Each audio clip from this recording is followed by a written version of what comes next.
আমি কেন মুসলমান হই না তার আগে দেখাও তুমি কোন মাপের মুসলমান হইতে পারছো।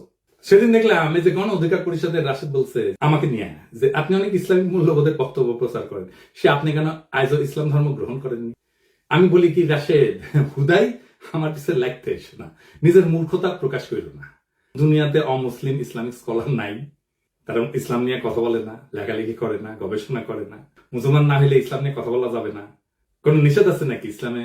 তো তুমি তো মুসলমান, মির্জা ফখরুল মুসলমান, অন্তত নামে মুসলমান, তো পারো না কেন এমন একটা ব্যাখ্যা দিতে এতদিনেও সরিয়া নিয়া? পারো না জন্যই তো আমারে কইতে হয়, শুধু পারো না তা না, ওরা যা চায় ইন্ডিয়া যা চায় সেটা কইয়া আসো।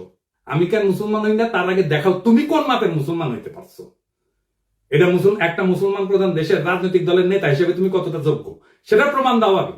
তোমার মুসলমানদের ধর্মীয় আত্মপরিচয় রক্ষার, সাংস্কৃতিক পরিচয় রক্ষার পর্যাপ্ত ইসলামী জ্ঞান আছে কিনা তার পরীক্ষা দাও আগে দেখি। আমি তো চুপ হয়ে যাইতেই পারি যে কোনো সময়, কিন্তু দেখি তোমার হ্যাডম কেমন, তোমাদের হ্যাডম কেমন, দেখতেছি তো হ্যাডম।